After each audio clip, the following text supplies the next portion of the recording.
Today on This Week Health. There's so much right in front of us, but it's just so hard to connect the dots. That's the way I think sometimes when I use GPT, like I know that common knowledge would have something about this that I'm not thinking about.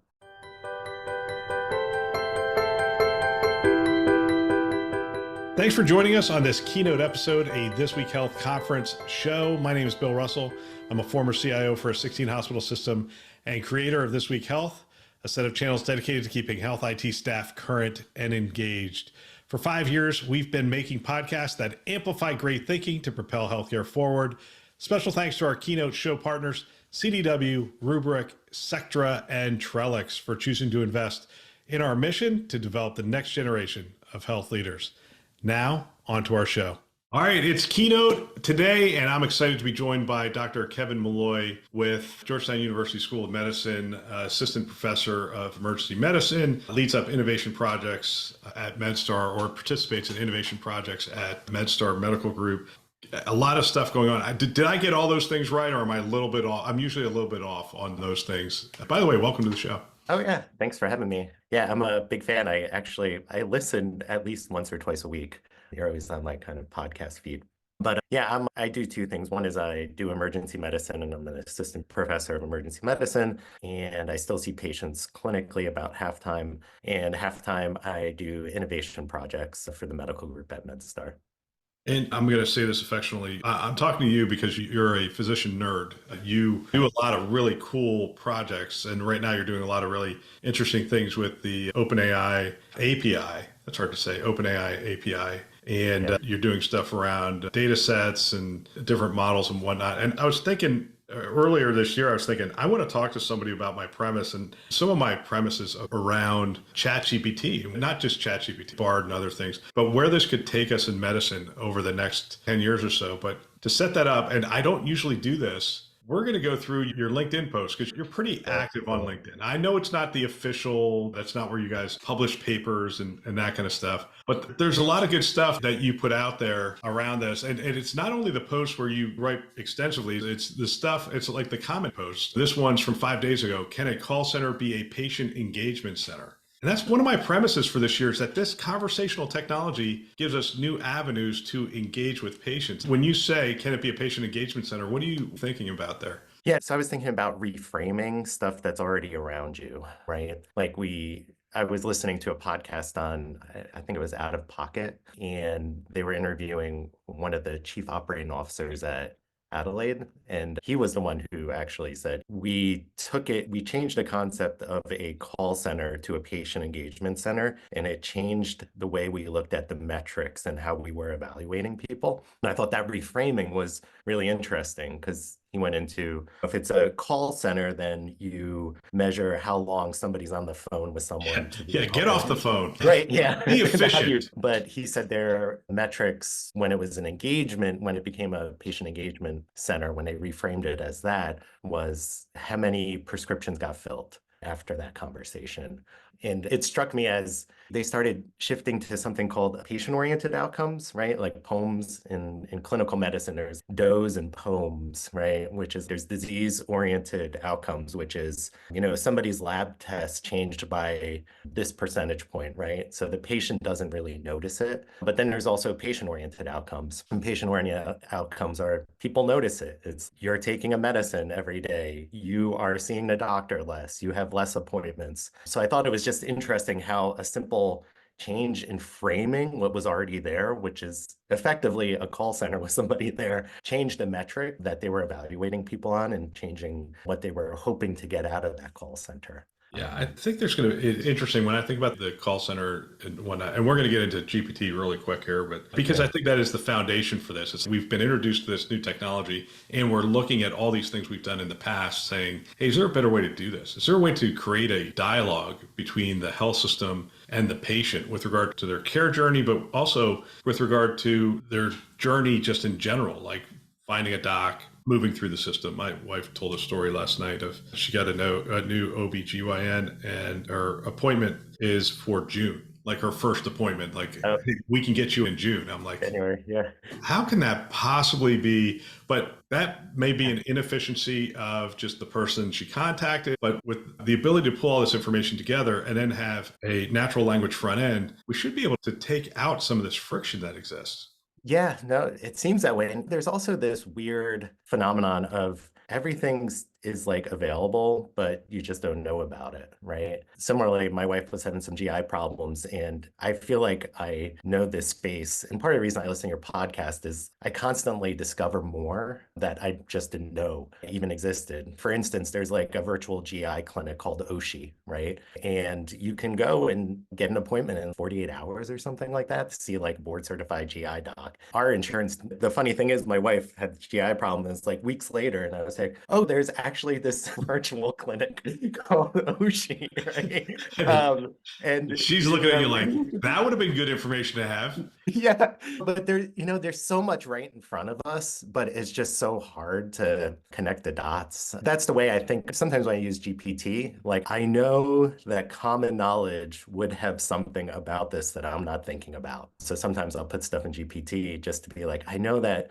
it's like when I would do a Google search, but yet if you have it just render it in a different format, being like, hey, I want a table of like different options that like somebody would want if they want to see a GI doctor quickly or something like that. Because it just strikes me that there's just so much in front of us and at our fingertips, but it's hard to just connect that, oh yeah, maybe that's an option for me. Yeah, that's one of the challenges with these GPTs at this point is there's this whole idea of prompt engineering. And we think of it like, oh, we're just going to be able to talk to it. But there is a way of phrasing the question. There's a way of engaging with it that it gives you back what you want. I went through 5 iterations of something this morning and I'm like, oh, that's the key. That's the phrase that got it into the format that I was looking for. In some ways, my programming background helped.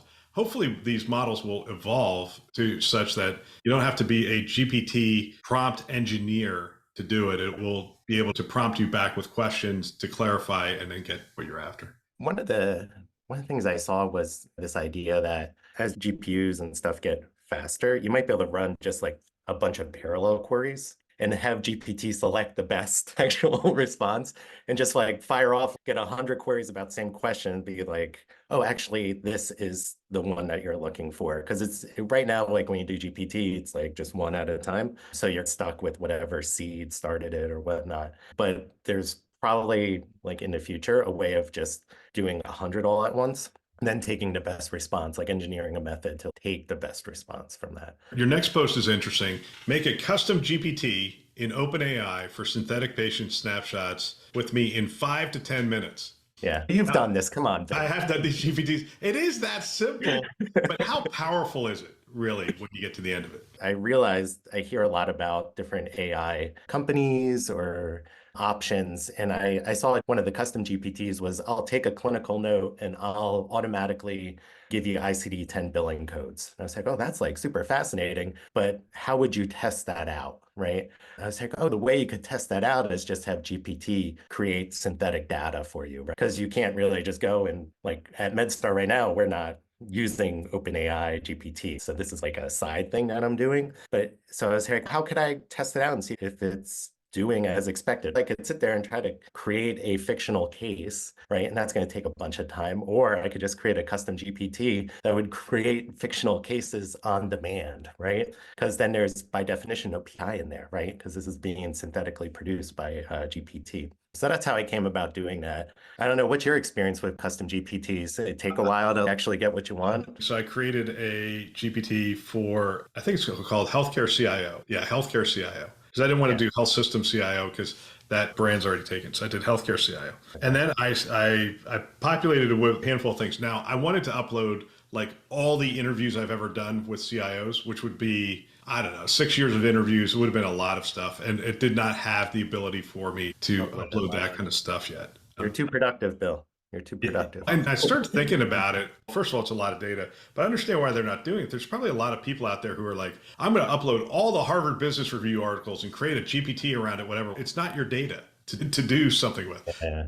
Now, in this case, it is my data. It is, yeah. But still, I understand there's going to be some barriers before they can do this. And there's other tools out there if you want to pay and create a custom GPT like like that. So I had to create some documents and I put some quotes and other things in there so it can upload a couple of PDFs, and I did that. And then I started asking it questions. Hey, I'm getting ready to do an EHR rollout. Give me an idea of the steps that you would take. And then it started coming back and I was like, wow, that's really good. I was like, Yeah. not only just the basics of, hey, you have to do a project plan, you have to get a budget, all that other stuff. It started talking about project champions, engaging the community. It started talking about all the nuanced things that we learn over the years and that we have learned over the years. That's part of the body of knowledge. But I was really impressed. I don't know how much better my GPT response would be than just going to a prompt. I didn't really test that out. I share a similar surprise with GPT I made for synthetic data. One of the conversation starters, like at the bottom, where you can be like, hey, here's some examples of things to ask about. One of them I put there was a 40-year-old female with abdominal pain on Xeloda, right? Xeloda is a chemotherapeutic sometimes used for breast cancer. The interesting thing is when you put that conversation starter in there, the prompt behind it says, okay, you need to make a triage note, you need to have a past medical history, past surgical history, some labs from the ER visit. But when it starts going with the 40-year-old female on Xeloda, it says there's a triage note and then it says past medical history, breast cancer. And you didn't tell it that. It just was like a 40-year-old female on Xeloda. Oh, breast cancer, right? And it gives the ICD-10 code too, right? It's just, oh, that's like super interesting. Wouldn't it have to have been trained on this kind of data in order to do that? It would have. Yeah, I guess the entirety of PubMed and the web kind of points towards that, right? Like, I think that's what you're seeing there. I don't know. Generating ICD-10 codes, essentially this whole idea of you're using fake data, but we could use real data.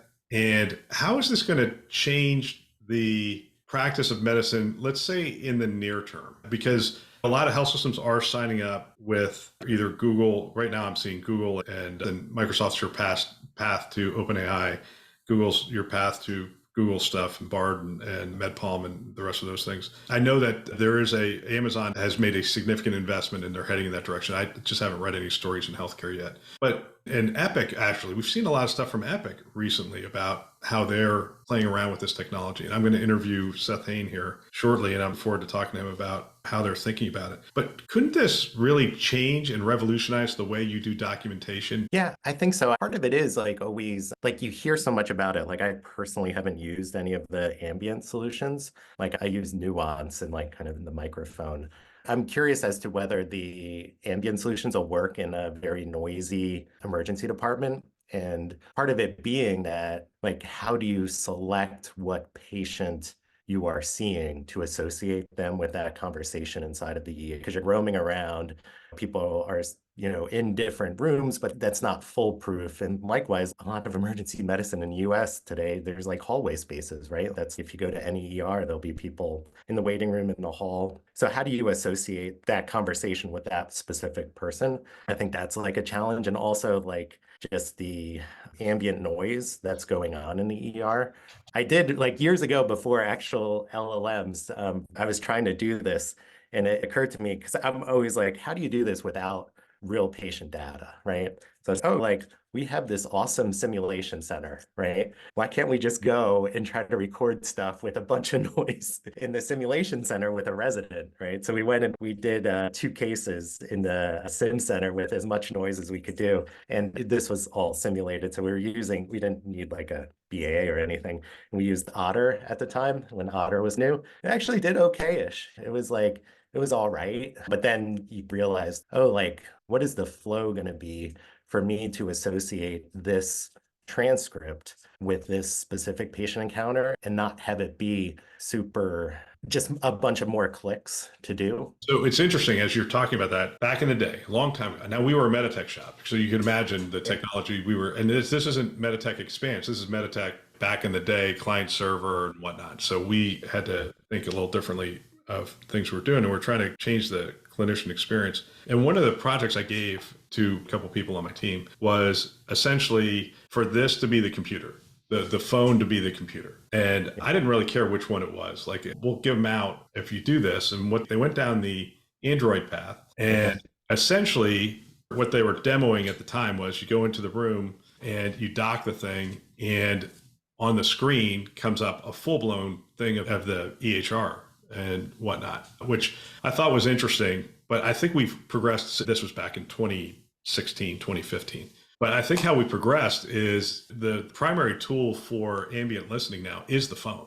And so I think the other thing about it is the primary navigation being your voice. I think that the next iteration is essentially you're navigating your EHR on this phone.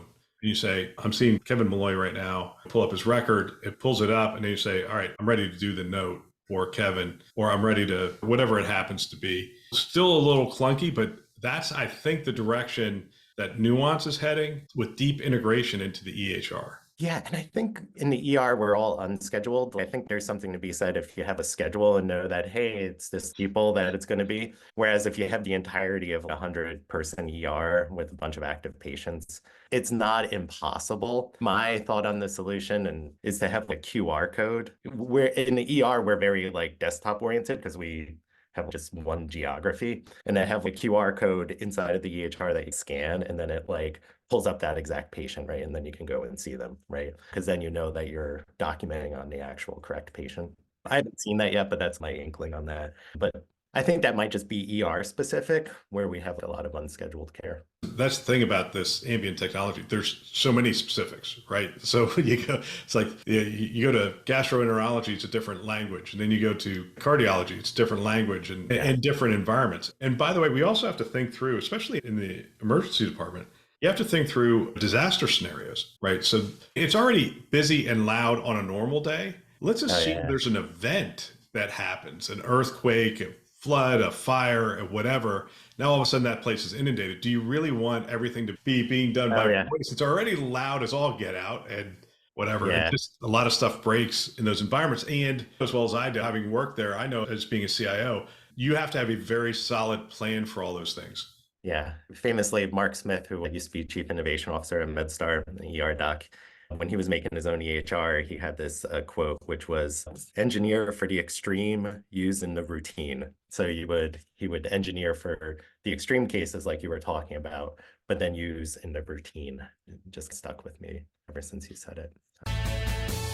In the ever-evolving world of health IT, staying updated isn't just an option, it's essential. Welcome to This Week Health, your daily dose of news, podcasts, and expert commentary designed specifically for healthcare professionals like yourself.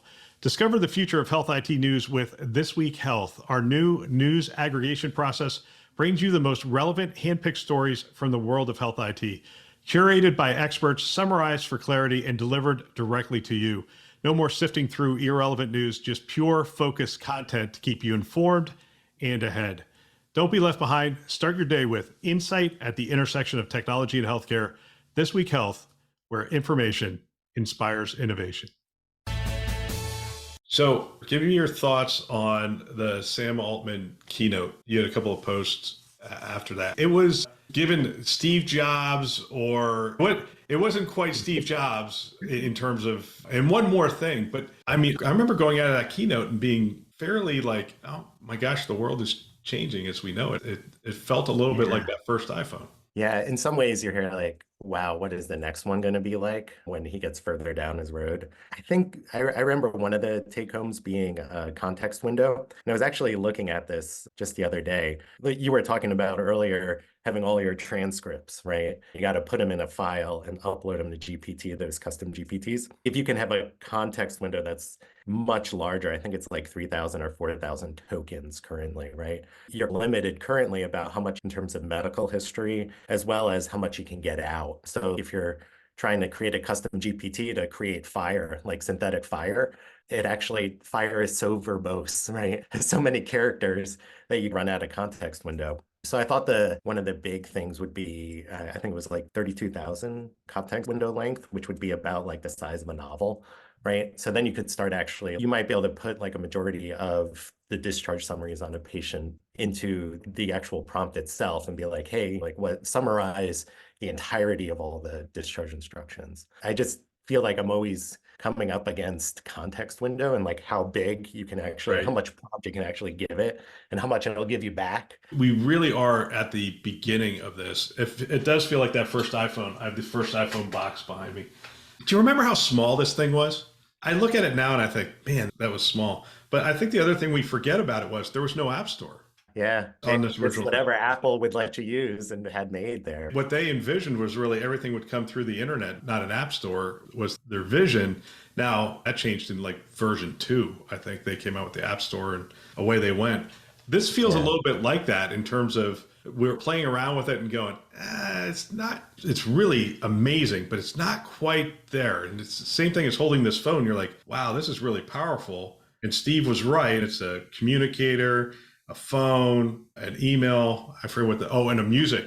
That was his 4 things. Like Oh, these yes, yes. 4 things. We're releasing The these 4 new iPod. things, and it's all one thing. That was his big thing. And I feel like ChatGPT is the same thing, as well as the other tools that we're playing around with them, going, "Hey, this is really cool, but man, it's close to being able to do what I really want to do with it." Yeah. Have you used actions inside GPTs where you could have it do other stuff for you? Like yourself, programming for me is my part-time job, and really more of my hobby than my part-time job. I shouldn't call it a job. Come on, you should have it be your full-time job. But when I'm looking at these new GPTs that are coming out, that is the power of it. It's going out either through Zapier or another set of APIs, and it's hitting something else, which is Yeah. pulling the information back to ChatGPT. Yeah. So I actually have one as a side project. I think I referenced this earlier where I feel like there's just so much going on, and I'm always like one of the last people to know about a bunch of stuff. So what I've started doing is taking podcasts and getting the transcript and giving it to GPT and being like, hey, could you pull out leadership lessons, anecdotes, statistics from these transcripts and post it over to this Google Sheet? So with actions, you could actually give it a transcript and it'll actually make post requests and create data inside of a Google Sheet, which I think is fascinating, right? Because there's the ability to go out and retrieve data with them, which you were referencing, but there's also the ability to like post stuff and create new stuff, which is just like super fascinating. Yeah, I've used Zapier for years. I assume you're using something similar or the same thing.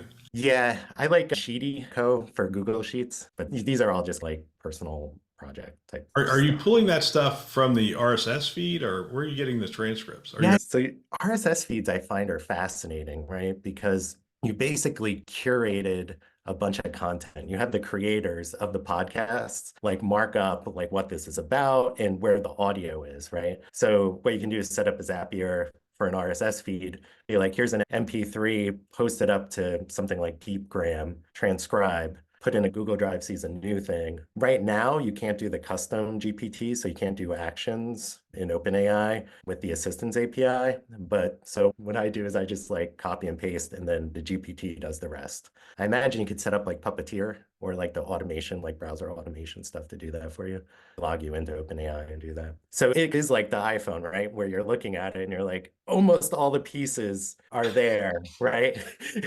There's still some manual stuff. You're just like, I wish it could do this, but it's sure better than the Palm Pilot I was using, right? do you envision a time where the nerd, the programmer or whatever is less necessary? We see that a Oh, little bit yeah. with the Yeah. GPTs, don't we?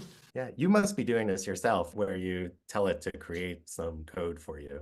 Oh, ChatGPT has written 85% of my code. Now, you have to Yeah. instruct it. It's I look at the code and I go, "Hey, where's the security? Oh, you wanted security. Oh, Yeah, yeah. let's put tokens in. Let's put." I'm like, what? I'm like, okay. The funny thing is when it gives you something and you type in, what about security? And just the insane speed it comes back. Oh, yes, that's what I I knew that. I just wanted to see if you knew It was it. like just waiting. But yeah, I have it right, some of that code. Like it's like how can you be more productive nowadays is by having offloading some of that mundane tasks to GPT or a Copilot. How is this?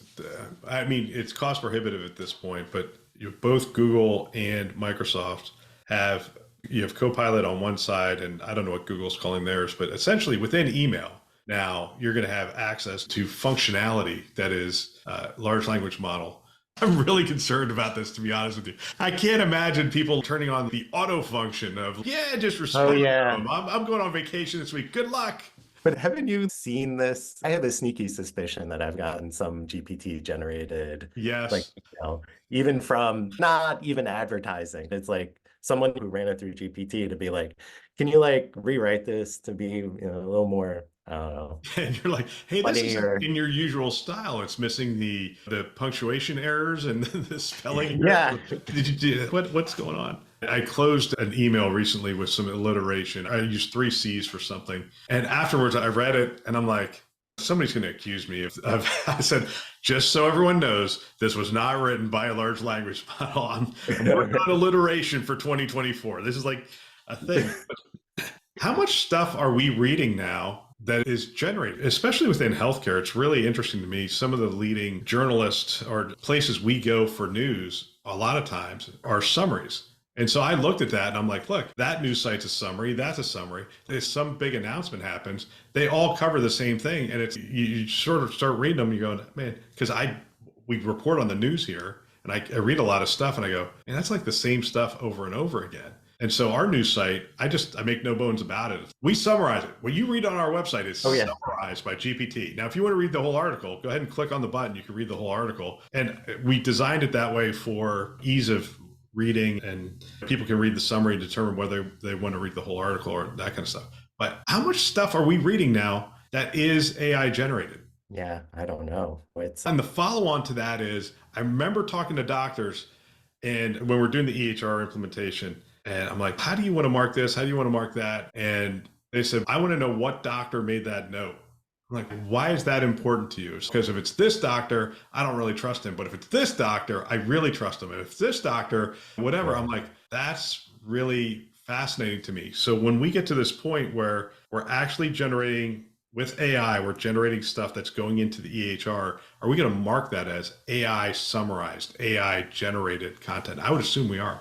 Yeah, I imagine probably, right? No, that wasn't Mick Tripathi. Was he talking about something similar, or I may have got my wires crossed there. Yeah, Mickey and I did talk about AI and the need for transparency in AI models and that kind of stuff. Yeah, it's interesting because you do see this on some people's notes, which is like even using the nuance kind of power mic, where they'll have a dot phrase this was created using speech recognition software, and there could be errors and stuff like that. So it's plausible. It's pretty likely that you could just have a dot phrase that says this was automated by GPT or by a large language model. All right, we're going to close this out. There's new podcasts out there that are like Healthcare 2034. I think that's the name of the podcast. 2034. 2034. And I'm like, wow, that's bold. But I think what it means, the title essentially tells you, hey, we're going to be talking about futures. We're not going to be talking about present. We're going to be talking about what could be possible. And we're going to be talking about, when you and I talk 10 years out now, I can't even imagine 10 years out. Things are moving so quickly. But, oh, yeah. Yeah. But I want to do that. Healthcare 2034. The ED probably still looks an awful lot like the ED, right? People still get hurt. They come in, there's not enough room. There's people in the hallways. And that's not just your hospital. That's every hospital. Every hospital you walk through, generally, unless they have an unlimited budget and it's a fairly new facility, there's people in the hallways today. So I imagine 10 years from now, the ED will still look like the ED, but what do you think is going to change because technology has advanced in 10 years? This is all futures, by the way. This does not represent George Washington University or MedStar or whatever. I guess it's like, what do I hope versus... Yeah, let's start there. What do you hope as a practicing physician? What do you hope? Oh, so it would be cool if, I don't even know if it's like you need to have ambient listening technology as you like talk to somebody, but kind of that auto completer in Google where it just starts like ghost typing in front of you and put just the relevant stuff. If somebody has chest pain, put that they've had like a cabbage or a stent or something in the past. If they've had abdominal pain, just start writing like 40-year-old female history of cholecystectomy, which should be like kind of grayed out. Like hopefully the LLMs do make it easier to document, but also just start auto-completing stuff, I think would be like super cool, at least for the ER, because it's just so noisy and chaotic. That's where I would go first. We're seeing significant advancements in computer vision. I'd like to see significant advancements in computer hearing and listening. What I envision 2034 is you're going to have an ear pod in, and that ear pod's going to be able to do noise canceling at a level that we can't even imagine today, where it's essentially going to take all the ambient noise, take it out, and that is going to be able to pick up what the patient is saying, what the nurse is saying, like all the relevant things right around you, and cancel out everything else. That way, when you're having a conversation, it's going to be able to say, oh, you're dictating the note right now and that kind of stuff. I'd like to see significant AI advancements in that space in and of itself. Because I think otherwise we're going to create a cacophony of noise in this culture of people talking to their devices. And I noticed ChatGPT's iPhone app now, it's cool, but has the ability to essentially set it up to be like you can talk to it and it talks back. Yeah, it's funny. That's neat, but it's loud. Yeah. What's so neat, I gave it to my kid to use, who's almost 9. And because he was like, I'd like an emoji that's half cat and half dog, but I can't, like, right down the middle, but I can't find it on the internet. And I was like, I think DALL-E could do that. So I just hit that little button that's there and the cloud came up or whatever. So it made the emoji, which was like super smack on, right? And then it was like the fascinating thing when you use that feature is they want you to keep talking. So it was like, and do you like cats or do you like dogs better? Right. And then my son, he's 9, he's like, I really like dogs a lot better. He's, oh yeah, like what type of dogs? Like they're having like a full-blown like conversation. And then you could actually, it was just fascinating that they had gone that next step to keep people engaged. And he was super engaged. So And that will be an ongoing learning mechanism for ChatGPT, I would assume, if it can have conversations. I think, yeah. As you were saying that, I was thinking the old Saturday Night Live skit of Amazon Silver or Echo Silver. I don't know if you remember that one, but it was Echo and old people interacting, people of age interacting. I don't know. Can we say old people anymore? I assume we can. Older people. Only if you're talking about yourself, Bill. Yeah, Only exactly. Exactly. I'm not that far anymore. The hair is completely gray. But they're interacting with Amazon Echo and they're having these conversations and they never say the right whatever word. So it responds to 45 different words and whatnot. But I think about that, half joking, that's interesting. But these can become companions moving forward. They literally can. Yeah. You can engage with them on, hey, who won the game last night? Tell me, did they score a lot in the fourth quarter? You can go back and forth with these things. First of all, they have to get current, right? They're not all current models. They can't tell you about the game yesterday.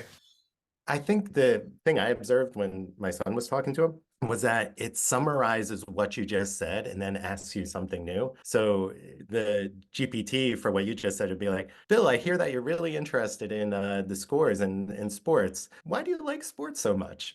Yeah, it's still very basic. It would be better if it said, what sports are you interested in? And then I go, I'm interested in this. Would you like to know the scores from last night? Tell me if the Kings won yesterday. Oh, they did. Great. They're a really good team. I'm glad you like them. Is there anything else? It's still a long way to go. I share your optimism of, much like I used to look forward to the Apple announcement every year, I'm really looking forward to the OpenAI announcement every year. And I think it will get that kind of glitz and glamour. And I'm not sure that Tim Cook, you have Steve Jobs to Tim Cook. And I thought, oh my gosh, how are they going to do this? And they've been able to make the transition because it's interesting stuff they're talking about. And I think Altman doesn't have that kind of flair of a Steve Jobs, but he's talking about some really interesting stuff. And I think you saw that because when Satya and Altman were on the stage together, Satya does have some of that flair. And he was a very polished and dynamic speaker. Yep. And Sam Altman's, he's just a little rough, but the people he brought out from his team that demoed some of this stuff, I thought they were like totally spot on. Oh yeah. Now I'm sure it's heavily scripted. I know it's heavily scripted, but they made it appear like, hey, we're trying some things out right here. Oh, you do this and do this. And it was doing it. It was pretty impressive. I thought it was nice they gave away, what was it, like 1,000 credits? They're like, we're going to pick one person randomly. And then they're like, oh, but if for everyone too. Yeah, that was a fun. In case it didn't work right. But I am looking forward to that next set of announcements. We should do a watch party, man.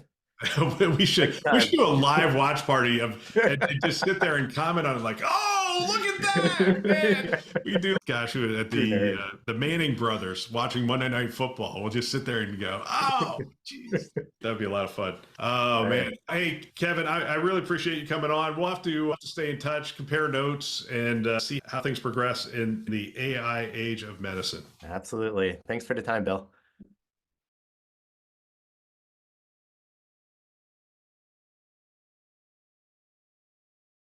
I love the chance to have these conversations. I think if I were a CIO today, I would have every team member listen to a show like this one.